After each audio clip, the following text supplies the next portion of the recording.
Ya, sebelumnya selamat pagi, Assalamualaikum warahmatullahi wabarakatuh.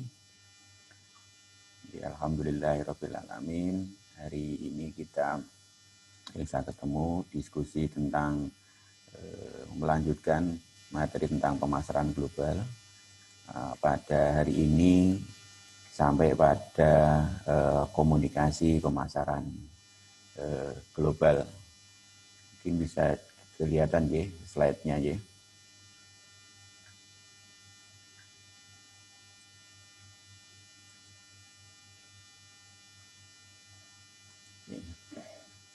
Oke, saya mulai dari definisi dari komunikasi pemasaran.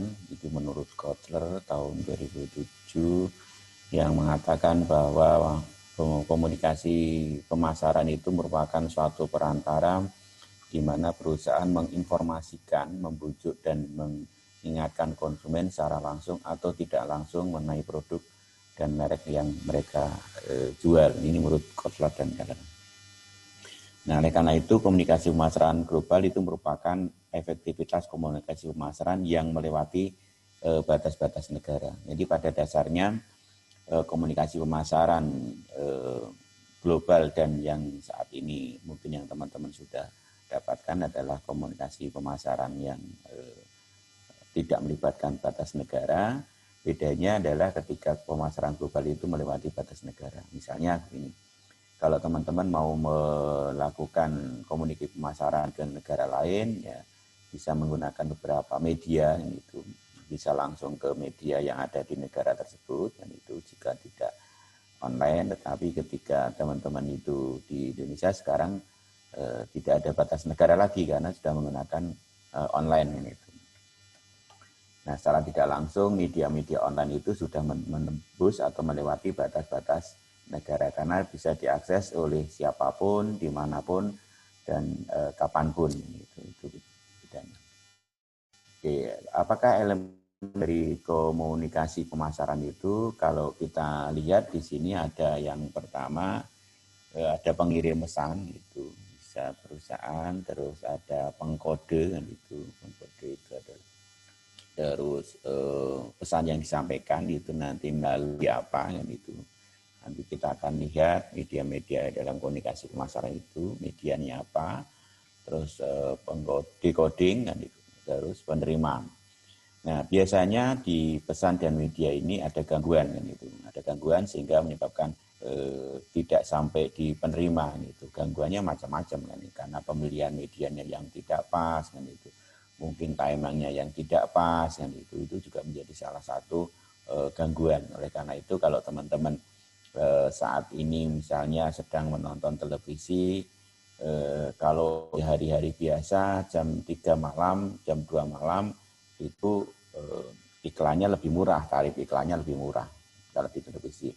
Tetapi ketika jam itu di jam pada saat bulan Ramadan, maka jam 2, jam 3 itu tarifnya mahal atau premium. Nah, ini yang terkait dengan pemilihan timing ya. Jadi pemilihan timing. Oleh karena itu ketika ingin sukses ya lihat timingnya gitu. Kalau kita mau pemasaran di luar negeri, masang iklannya di televisi yang bisa ditonton oleh luar negeri, ya kalau di Amerika tentu saja kebalikan dengan jam yang ada di Indonesia. Karena kalau di Indonesia itu malam, di Amerika itu siang itu.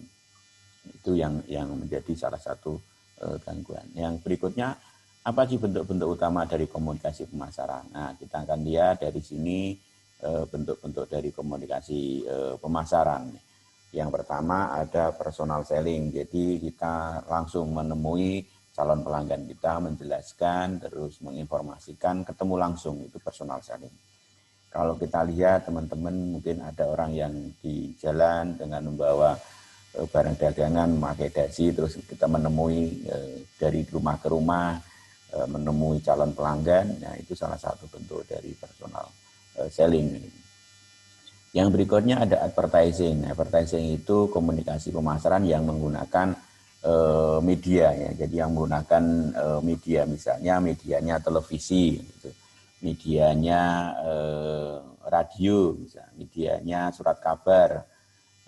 Terus sekarang ada media yang namanya sosial media kan itu, ada Facebook yang berbayar kan itu advertising juga.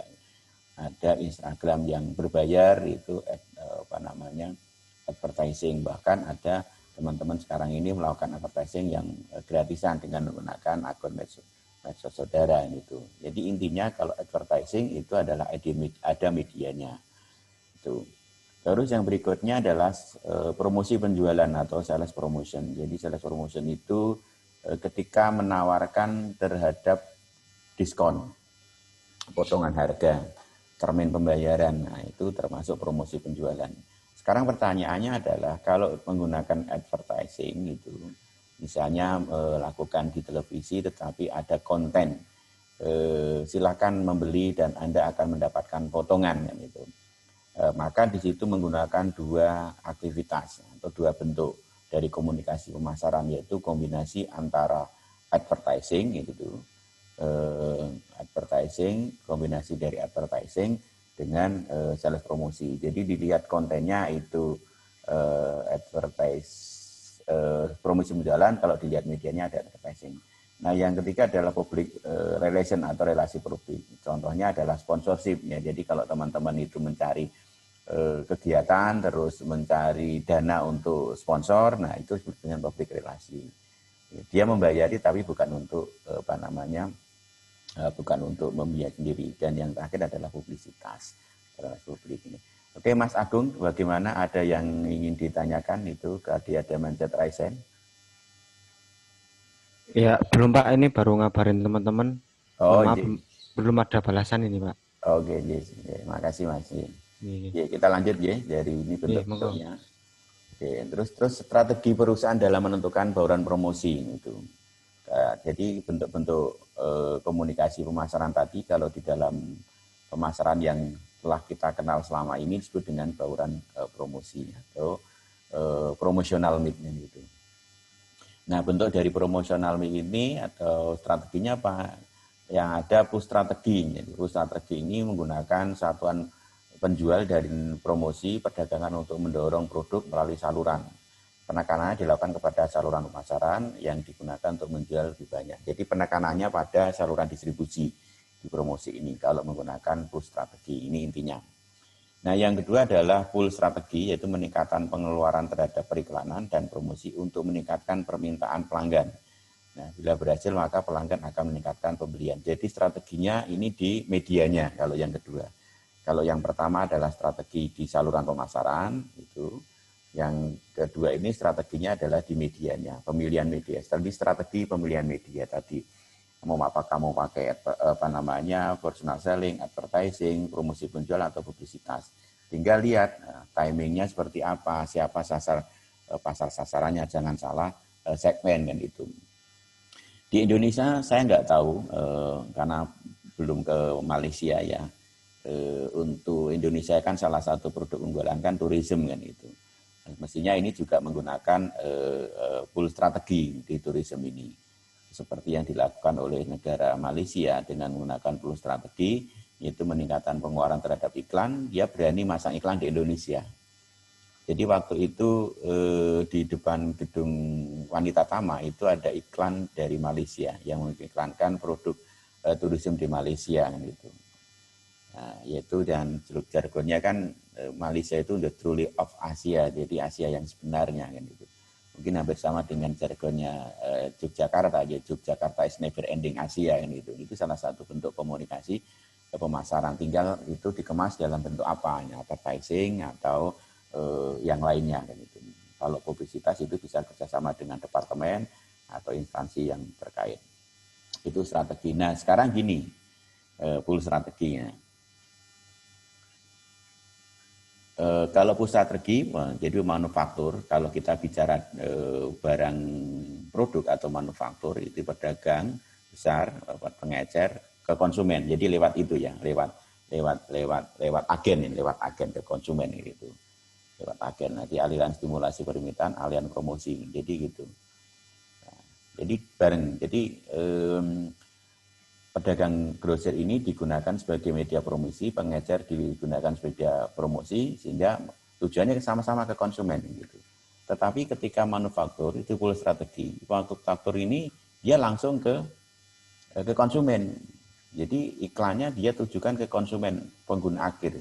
Siapa segmennya, sehingga nanti baru ada permintaan dari konsumen ke pengecer, dari pengecer ke grosir, dari grosir ke manufaktur. Ini bedanya. Jadi targetnya kalau yang full strategi itu memanfaatkan memperbanyak pedagang, grosir, pengecer, baru nanti terakhir ke konsumen. Sementara dengan full strategi ini, manufaktur ini membuat media komunikasi yang itu ditujukan kepada konsumen, misalnya lewat televisi kan itu. Nah, dengan lewat televisi itu nanti ketika konsumen itu mendengar, melihat iklan yang disampaikan lewat televisi itu, maka dia akan mencari toko kan itu di sebelahnya. Gitu. Nah, kalau toko pengecer ini banyak yang nyari, dia akan pulang nih ke pedagang grosirnya. Pedagang grosir ini kalau banyak dicari pengecer, maka dia akan menghubungi pabriknya. Itu bedanya ya, itu bedanya. Oke, saya lanjutkan integrasi komunikasi pemasaran untuk membangun ekuitas merek. Jadi komunikasi pemasaran itu untuk membangun ekuitas merek atau modal ekuitas brand kan itu. Supaya apa? Supaya ada kesadaran merek, ada citra merek, supaya ada retro merek, supaya punya hubungan merek. Nah, ini indikatornya. Nah, teman-teman nanti bisa membuat apa namanya penelitian ini kita balik misalnya pengaruh kesadaran merek, citra merek, respon merek, hubungan merek terhadap ekuitas merek. Nah, dibalik ini jadi judul baru kan gitu. Atau pengaruh program-program komunikasi pemasaran terhadap ekuitas merek kan gitu loh. Nanti dari sini misalnya pengaruh program komunikasi pemasaran, jadi misalnya iklan, promosi penjualan, event pengalaman, humas, penjualan personal atau pemasaran langsung gitu terhadap ekuitas merek. Ini bisa teman-teman judulnya seperti ini. Jadi nanti ada X1, X2, X3, X4, X5, X6, terus Y-nya ini. Y-nya adalah ekuitas merek. Ini bisa. Atau kalau Y-nya dibuat ini, ekuitas merek dipengaruhi oleh apa? Itu bisa. Jadi dibentuk oleh citra. Ini bisa. Atau hubungan program komunikasi pemasaran dengan ekuitas merek. Ini bisa. Karena apa? Kalau anak panah 2 ini berarti menunjukkan hubungan. Nah, ini kalau teman-teman apa namanya mau buat skripsi kan itu. Bisa internasional, bisa nasional. Sekarang untuk mencari pelanggan internasional tidak susah karena kalau Anda punya relasi di dunia maya, Anda bisa menggunakan akun Facebook Anda misalnya untuk memberikan kuesioner kepada apa namanya responden tersebut. Itu integrasi. Jadi komunikasi pemasaran terpadu kalau di dalam bahasa Indonesia atau integrated marketing communication. Nah, ini literaturnya sudah banyak sekali ya di sana. Oke, terus bagaimana proses pengembangan komunikasi pemasaran yang efektif? Ini ada 8 langkah ini untuk mengembangkan komunikasi pemasaran yang efektif ini. Yang pertama mengidentifikasi pasar, sasaran, yang kedua adalah menentukan tujuan komunikasi, yang ketiga merancang pesan, yang keempat memilih saluran komunikasi, yang kelima menyusun anggaran komunikasi secara total, yang keenam menentukan bauran komunikasi pemasaran terintegrasi, yang ketujuh menetapkan strategi komunikasi, dan yang kedelapan mengumpulkan umpan belajar. Nah, satu persatu kita akan bahas secara singkat, yaitu yang pertama identifikasi pasar sasaran atau audien tertentu.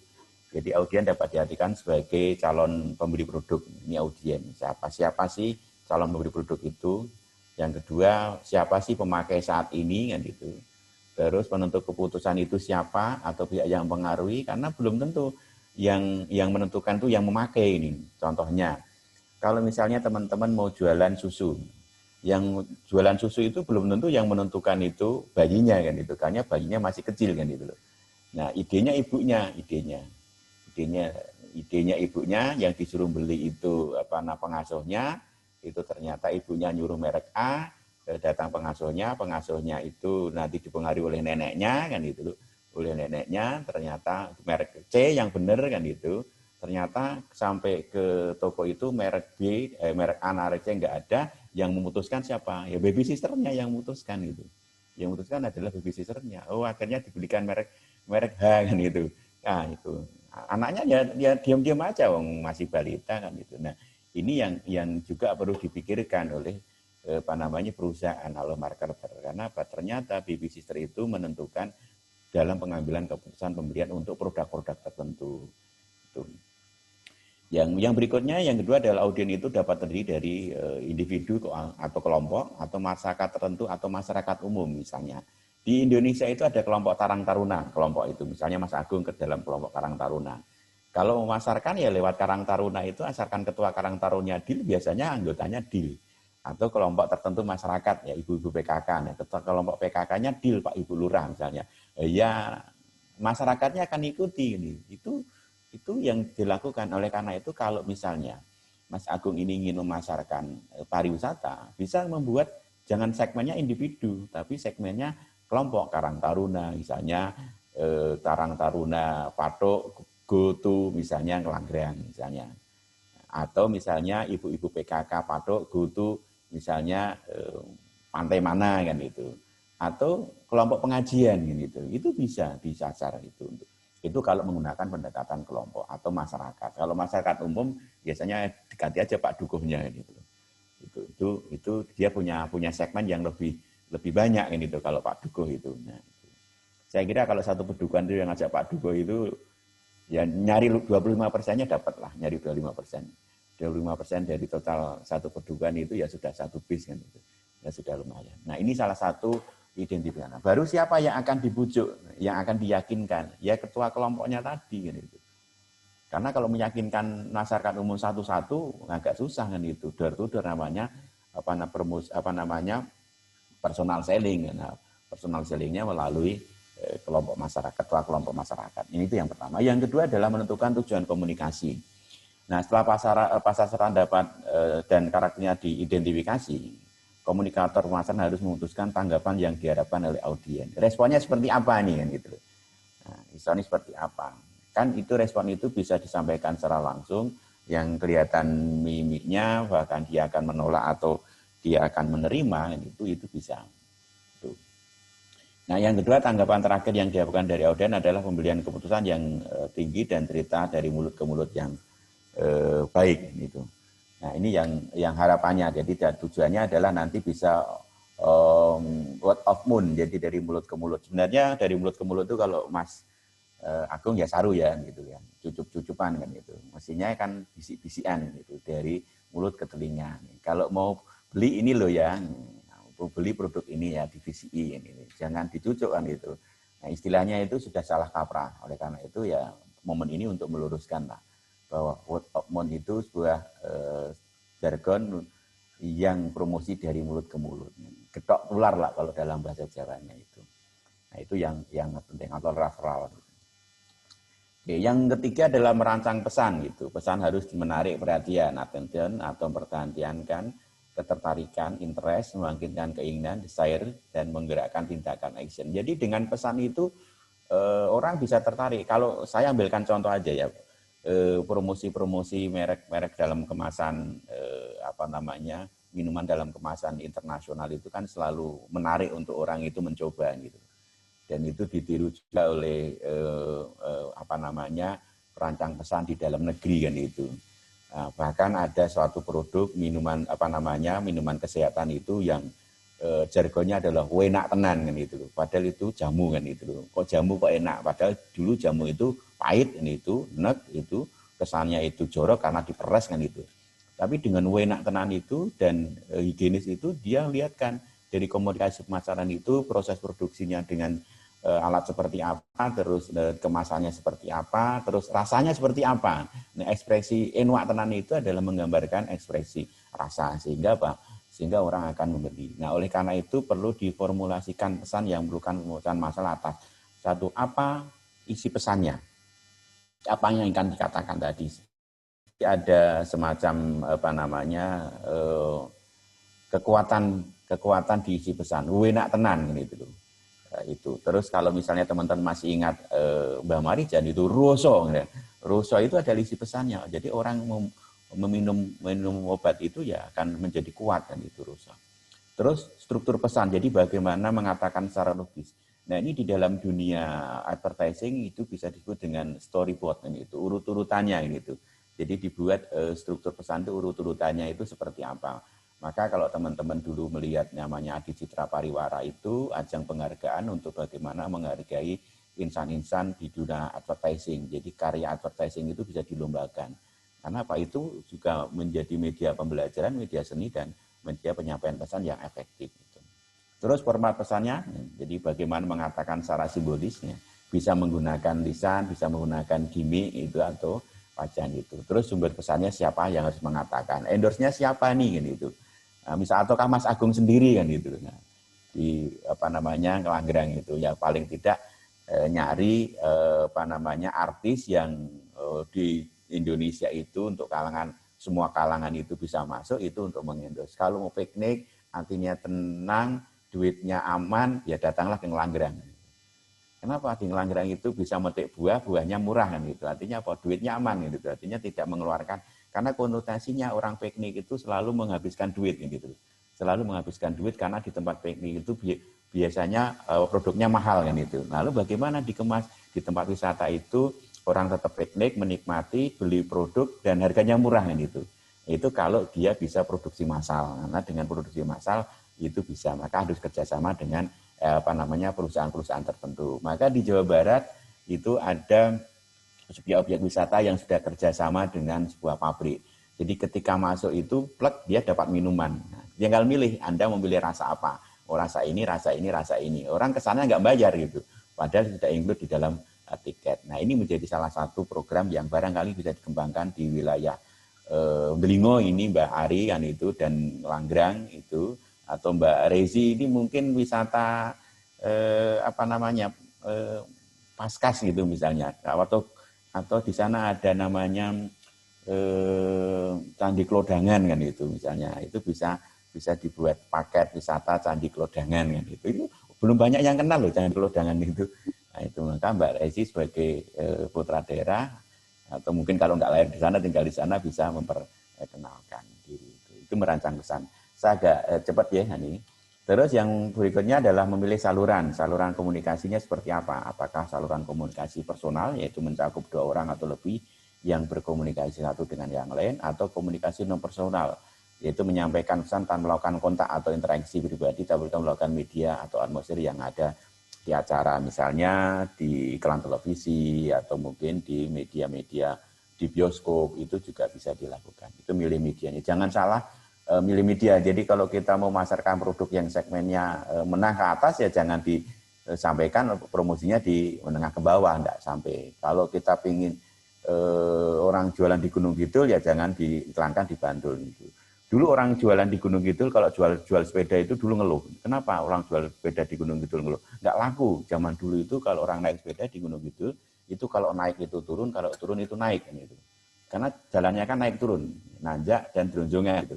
Jadi kalau nanjak itu dituntun, kalau dronjong ditumpain. Jadi kalau naik itu turun, kalau turun itu naik ini. Nah sekarang itu berbeda. Sekarang itu orang naik sepeda, kalau naik enggak naik, kalau turun enggak naik, itu namanya enggak naik sepeda. Kenapa? Karena kalau sekarang itu naik sepeda hanya meter 0 km terus muter, itu enggak naik sepeda itu. Karena sekarang nyari yang ekstrim. Maka di daerah tempat saya itu ada Gunung Wangi kan itu. Ada Bukit Breksi. Itu orang kalau wah saya kemarin ke Breksi, oh saya kemarin ke Delingo, wah itu baru naik sepeda itu. Dan itu ya naik, turun ya turun kan gitu. Naik ya turun ya naik kan itu. Jadi sepedanya itu kalau capek berhenti. Jadi sekarang kalau mau jualan sepeda di gunung itu enggak masalah gitu. Karena sepeda itu bisa untuk naik dan bisa untuk turun. Kalau zaman saya dulu naik enggak bisa karena harus dituntun kan itu. Baru kalau turun itu baru naik kan itu. Nah itu dulu akhirnya berbeda. Itu pemilihan. Yang berikutnya menyusun anggaran komunikasi, yaitu jadi anggaran komunikasi itu ya biaya yang dikeluarkan ya. Biaya yang dikeluarkan untuk membuat media komunikasi tersebut. Apakah misalnya sesuai dengan kemampuan ataukah presentasi dari penjualan, misalnya kalau saya mau laku sekian akan sekian persen untuk promosi kan gitu loh. Sekian persen untuk promosi ini. Ada yang menggunakan 25% dari penjualan. Ada yang menggunakan mungkin 5%-nya tergantung kemampuannya dan lain-lain. Nanti teman-teman bisa misalnya. Terus menentukan bauran komunikasi. Nah, ini baurannya apa? Promosi. Ini bukan marketing mix ya, marketing mix, tapi promotional mix. Jadi di sini ada salah ketik ya. Harusnya di sini adalah promotional mix ya, bukan marketing mix. Jadi perusahaan harus mendistribusikan total anggaran promosi ke 5 promosinya. Jadi marketing mix itu kalau dilakukan bersama-sama gitu, itu bauran pemasaran. Tapi tidak semuanya akan melakukan bersama-sama, kadang dipilih hanya salah satu. Sehingga nanti efektivitas bauran program promosi ini mana yang paling memberikan kontribusi, nanti bisa diteliti. Misalnya teman-teman akan melakukan penelitian pengaruh bauran promosi terhadap volume penjualan misalnya. Itu ya iklan, promosi penjualan, relasi publik, personal brand, dan pemasaran langsung itu diregresi kan, itu akan muncul. Dan yang ketujuh adalah ya, periklanan ya, periklanan itu bentuknya seperti apa. Gitu. Terus ya itu tadi ya definisinya kalau kita breakdown segala bentuk yang dipromosikan melalui media cetak, kan elektronik, kemasan, brosur, booklet, poster, leaflet, diikuti billboard yang dipajang, logo dan lain-lain itu iklan. Terus promosi penjualan itu misalnya ada undian, ada pameran dagang, demonstrasi, misalnya itu juga intensif pembelian, itu juga promosi penjualan, misalnya diskon beli 2 dapat 3 kan gitu. Itu termasuk promosi penjualan kan gitu. Terus relasi publik itu contohnya pidato, seminar, press conference, laporan tahunan, donasi, sponsorship, publikasi, lobby, event, menggunakan majalah itu termasuk relasi publik. Nah, yang berikutnya adalah personal selling, itu presentasi penjualan, pertemuan penjualan langsung, terus dia menawarkan dari rumah ke rumah kan gitu. Seperti yang teman-teman lihat kalau ada orang keliling itu bawa dasi kan itu juga termasuk salah satu contoh dari personal selling atau pembelian personal. Terus yang berikutnya direct and online marketing, ini yang baru ya, dengan era revolusi 4.0 ini penggunaan surat kabar, telepon, email dan surat elektronik yang lain gitu, TP shopping, email, voicemail dan lain-lain itu menjadi sangat booming saat ini kan itu. Di televisi kalau yang TP Shop itu malam-malam jam 2 itu telepon itu dia iklan suatu produk dan langsung telepon di situ juga, itu ternyata juga efektif itu. Dan itu akan mengalih psikologi orang, bangun tidur ditawari produk yang bagus, harganya murah, langsung beli kan itu juga bisa nih. Dan itu bisa dilakukan untuk produk-produk yang lain. Itu. Terus langkah yang ketujuh adalah menerapkan strategi komunikasi. Menerapkan strategi komunikasi yang telah direncanakan. Jadi di awal. Jadi komunikasi pemasaran itu harus direncanakan. Kenapa? Karena kalau tidak direncanakan sama dengan merencanakan kegagalan. Jadi kalau aktivitas utama perencanaan adalah merencanakan kegagalan, maka rencanakan komunikasi pemasaran yang baik. Bagaimana advertising, di mana, kapan, siapa, endorse-nya siapa, itu harus dilakukan. Kalau mau menggunakan promosi penjualan itu bagaimana? Apakah menggunakan harga ganjil, apa menggunakan harga psikologis, atau memberikan bonus atau potongan atau termin pembayaran, itu juga menjadi salah satu bentuk strategi dalam komunikasi pemasaran ini. Oke, yang kedelapan adalah tindak lanjut. Jadi komunikator harus mengukur dampaknya pada audiens. Ukuran yang dapat digunakan adalah seberapa banyak orang yang melihat dan mendengarkan. Jadi kalau di sekarang online ini dengan Facebook sudah bisa langsung dilihat viewernya ya gitu ya. Dengan Instagram langsung bisa dilihat viewernya, yang like berapa, yang subscribe berapa. Kalau di YouTube itu juga bisa dilihat. Nah, di iklan juga sama sih sebenarnya. Iklan juga sama. Misalnya Anda mengiklankan di televisi di Indonesia ini, mana audiens yang paling banyak melihat kan itu kan ada ratingnya kan itu loh. Untuk setiap televisi itu punya program acara dan punya rating, dan itu bisa digunakan menjadi salah satu ukuran. Yang kedua adalah bagaimana sikap audiens terhadap produk dari perusahaan. Jadi setelah ada promosi itu mestinya ada feedback, ada umpan balik untuk merespon apakah produk yang ditawarkan itu direspon dengan baik. Terus dari respon audiens itu berapa banyak yang beli atau yang tidak puas. Nah, ini juga harus dilihat gitu. Misalnya teman-teman, saya mengiklankan di sini, ternyata orang yang beli itu lewat ini, berapa banyak. Dan yang keempat, itu meriwayatkan produk ke pihak, merekomendasikan produk ke pihak lain itu seberapa banyak, itu yang disebut dengan referral gitu. Ya, itu terus variabel yang mempengaruhi komunikasi pemasaran ada budaya, simbol, nilai institusi kelompok dan nilai budaya, dan yang kedua adalah terkait dengan media. Nah, strateginya harus dirancang dari awal bahwa pemasaran global itu pemasaran yang melintasi banyak negara, maka kebijakan standarisasi itu sukar dituntaskan karena menyangkut pertimbangan strategis dan kemampuan melalui lingkungan secara global itu. Baik teman-teman, itu barangkali yang sudah saya sampaikan. Saya jam 9 ada pertemuan, nanti ya saya akan respon pertanyaan melalui Google Classroom atau misalnya teman-teman itu menggunakan Google Classroom itu terkendala bisa menggunakan WA Group yang saya akan respon di WA Group tersebut. Tapi intinya kuliah itu tetap berjalan dan insya Allah supaya ada rekam jejaknya pertanyaan bisa disampaikan di Google Classroom. Terima kasih atas perhatiannya. Saya akhiri sampai di sini. Mohon maaf kalau ada yang kurang berkenan. Selamat pagi dan Assalamualaikum warahmatullahi wabarakatuh. Waalaikumsalam warahmatullahi wabarakatuh.